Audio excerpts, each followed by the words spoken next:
नवी इन्फ्रास्ट्रक्चर डेव्हलपमेंटवरती इतका भर दिला जातो सरकारकडून, परंतु टाउन प्लॅनिंग या बेसिक विषयाबद्दल कुठल्याही राजकारणी तुमच्या खेरीज बोलताना दिसत नाही. अहो, या सगळ्या सरकारने ना इथे हा बंगला आहे माहिती आहे, इथे पांढरा बंगला आहे माहिती आहे, सेनापती बापटच्या पुतळ्याच्या मागे. हां, तो मोडकांचा बंगला आहे. ते इंजिनियर मोडक, त्यांना रोज येऊन नमस्कार केला पाहिजे. हे माहीम, दादर, वडाळा, हिंदू कॉलनी, परळ, नायगाव, ही सगळं टाउन प्लॅनिंग हे त्या मोडकांनी केलं आहे ब्रिटिशांच्या काळात. त्यांच्या नावाने तो मोडक सागर आहे.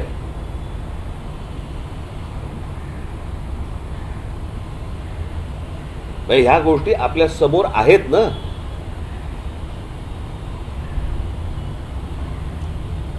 आणि मला प्रश्न पडतो की हे कोणीतरी येणार, बाहेरून येणार आणि हे आम्हाला प्रश्न विचारणार काय मुंबईची परिस्थिती झाली आहे म्हणून.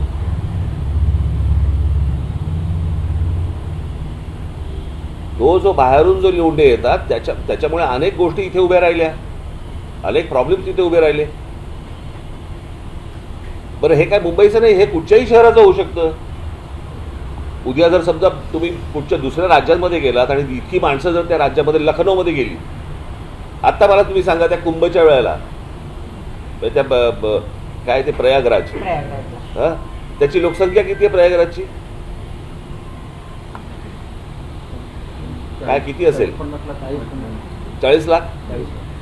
आता 40 लाख लोक राहतात तिकडे. कुंभसाठी जर समजा काही कोटी माणसं गेली तर त्याचं काय होईल? तिकडे तर जाऊन परत आले, इकडे ते येत आहेत आणि राहत आहेत. काय होईल मला सांगा या शहरांचं? आज तुम्ही नुसतं पत्रकार म्हणून विचार करू नका. उद्या तुमची मुलं आहेत, त्या मुलांची मुलं आहेत, ती इथे राहणार आहेत. कशी राहणार आहेत?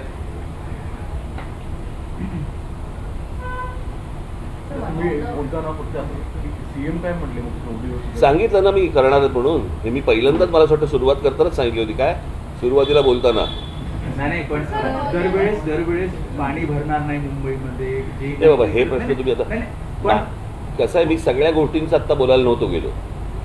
मी आत्ता बेसिक विषय होता तो म्हणजे ट्रॅफिक आणि रिडेव्हलपमेंटमुळे होणारं वाहनांची रस्त्यावरती येणं. हा आत्ता सगळ्यात मोठा गंभीर विषय आहे. अनेक गंभीर विषय आहेत, त्यातला हा एक गंभीर विषय तो मी आत्ता बोलून आलो. Sir, one of the reason for the traffic congestion is the missing link. There are missing links. According to the development plan of 1991 and 2034 of the BMC, there are 22 planned roads.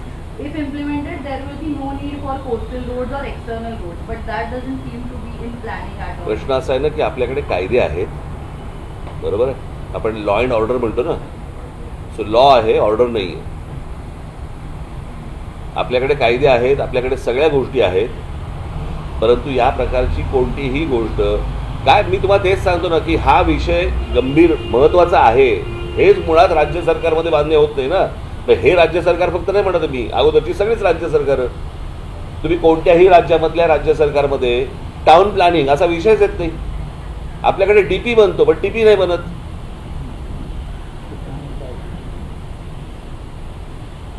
सरकार बसणार त्याच्यावरती development प्लॅनवरती. कशासाठी? कारण जमिनी विकता येतील, इथे hospital टाका, कोणाशी बोलून घ्या, इकडे अजून हे करा. पण टाउन प्लॅनिंग म्हणून जी गोष्ट असते, आत्ता मी मगाशी माझा विषय अर्धवट राहिला पुण्याची परिस्थिती तर आत्ता अशी आहे की पुणे साधारणपणे एखाद्या शहराची लोकसंख्या किती असते ना त्याच्याप्रमाणे साधारणपणे तिथे 15% रस्ते लागतात. आत्ता पुणे शहराची परिस्थिती अशी आहे की तिकडे साधारणपणे 7 का 8% फक्त रस्ते. कारण रस्ते जुनेच आहेत. ह्या बाजूनी पुणे वाढतंय, पण पुण्यात जर समजा बघितलं तर रस्ते तेवढेच आहेत. त्या ठिकाणी आज मुंबईमध्ये रस्ते तेवढेच आहेत. त्या ठिकाणी जर समजा तुम्हाला इमारती येत गेल्या आणि 50च्या ठिकाणी 500 माणसं आली, कसं होणार मला जरा सांगा. आत्ता माझी सीपी पण तेच बोलवते. तुम्ही मला असं वाटतं की मला तुम्ही सीपीना भेटा एकदा या विषयामध्ये. ते म्हणाले की तिकडे आता जे हे काय तुमचं झालं ना फिनिक्स आणि ते सगळं काय कोण तो अजून कोण इंडिया बुल्स वगैरे, त्या लोकांना सांगितलं होतं की तुम्ही इमारती आतमध्ये घ्या, रस्ता वाढवता येईल वगैरे. काही नाही. लक्षच नाही. आणि संध्याकाळी म्हणे तिथे त्या रस्त्यावरती अचानक 6,000, 8,000, 8,000 गाड्या बाहेर पडतात.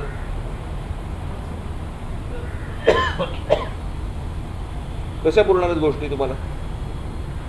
चला, राजकीय बाकी हे बोलायला काय, मला बोलायला काही हरकत नाहीये, परंतु तुम्ही हा विषय घालवाल. मला नाही बोलायचंय.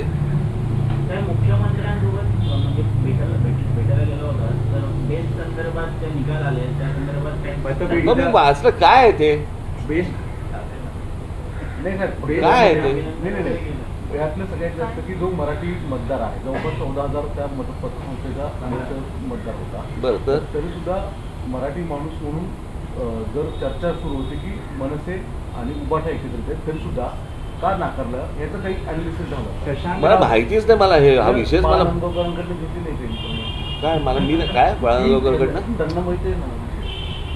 अहो, प्रश्न असा आहे, त्या निवडणूक आहेत ना, त्या स्थानिक निवडणूक आहेत, काय ते पतपेढी वगैरे काहीतरी असंच काहीतरी तीन ना? पॅनल होते ठीक आहे ना, छोट्या गोष्टी आहेत रे, काहीतरी काय कुठे काय तुम्हाला ना काहीतरी 24 तास दाखवायला काहीतरी पाहिजे तुम्हाला. त्याची आग लावा, त्याची आग लावा.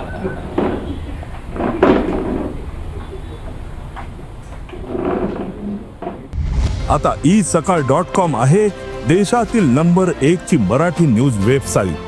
प्रत्येक अपडेटसाठी isakal.com ला नक्की भेट द्या.